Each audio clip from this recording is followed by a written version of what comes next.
guys খালি কইতাছো chicken বানের রেসিপি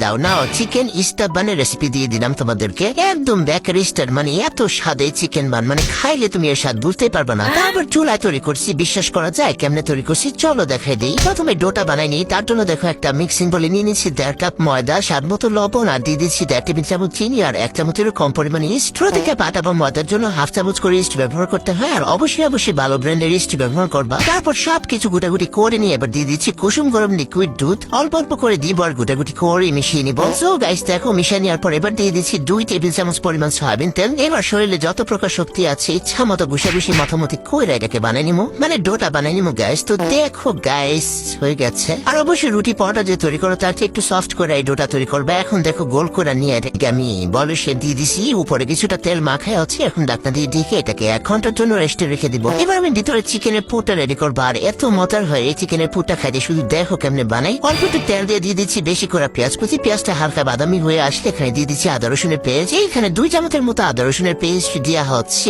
গুটাই নিয়েছি এখন হচ্ছে দেখো দিয়ে দিচ্ছি টমেটো কুচি টমেটোর খোসাটা ফেলে দিয়ে চিকন করে কেটে নিয়েছি তোমরা যারা টমেটো সস দিয়ে দিতে পারো বাট আমি একেবারে ফ্রেশ টমেটো দিয়ে বানাইতেছি যখন দেখো টমেটোটা একদম গলা হয়ে গেছে এবার দিয়ে দিব হচ্ছে গুঁড়া মশলাগুলা এইখানে হচ্ছে 1/2 চামচ মরিচের গুঁড়া 1/2 চামচ ধনিয়া 1/2 চামচ জিরা আর হচ্ছে 1/4 চামচ কালো গোলমরিচের গুঁড়া আর গরম মশলার গুঁড়া আর স্বাদ মতো লবণ দিয়ে গুঁড়াগুড়ি করে নিয়েছি এবার দিয়ে দিচ্ছি বোনলেস চিকেন মানে হাড় ছাড়া মুরগির মাংস একটা পরিমাণ দিয়ে গুঁড়াগুড়ি করে ভাজা করে নিবো যখন ভাজা হয়ে গেছে এবার দিয়ে দিচ্ছি হচ্ছে কর্নফ্লাওয়ার আমি চিকেনের পুরটা একদম রেস্টুরেন্ট স্টাইলে তৈরি করছি তোমরা চাইলে এর পরিবর্তে ময়দাও দিতে পারো দেখো সবকিছু হচ্ছে ভাজা করে নিয়েছি এবার হচ্ছে 1 কাপ দিয়ে দিচ্ছি লিকুইড দুধ এখন গুঁড়াগুড়ি করে ঢাকনা দিয়ে ঢেকে রান্না করবো বেশ কিছুক্ষণ রান্না করার পর চিকেনটা কিন্তু সিদ্ধ হয়ে গেছে এবার এখানে দিয়ে দিচ্ছি 1/2 চামচ সয়া সস 1/2 চামচ ভিনেগার বা লেবু রস দিতে পারো এরপর হচ্ছে গুঁড়াগুড়ি করে একদম যখন মাখা হয়ে আসবে না ওই পর্যায়ে তুলে নিবো এবার চলে যে ডুয়ের কাছে দেখছো ডুটা কিন্তু গরমে আরাম পায় পুরো ফুলে উঠছে এবার হচ্ছে মুশিয়ে পেট ফুটা করে নিবো এবার এক বাক নিয়ে 1/2 ইঞ্চি পুরো তো রেখে রুটিটা বেঁধে নিবো আর যেহেতু রিচটা বান তৈরি করছি একটু লম্বা করে রুটিটা বেলতে হবে দেখো হয়ে গেছে এবারে যে এক পাশে হচ্ছে বেশি করে চিকেনের পুর দিয়ে আর এক পাশে হচ্ছে পানি লাগাই নিবো এখন এই যে রুটিটা ভাজ করে চিকেনের পুরটা ঢেকে দিব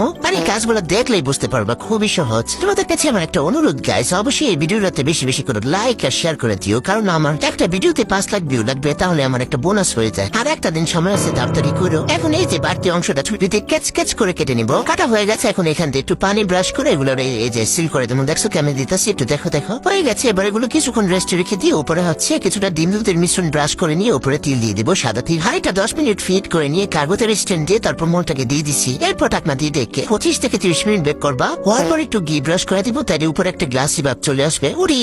কি যে সফট আর কি যে জুসি ভিতরে দেখো কি যে মজা হয়েছে মানে আমি আমার সঙ্গে নিয়ে খেতে থাকি তোমরা বানাই খেয়ে যাওয়ার আগে লাইক কমেন্ট শেয়ার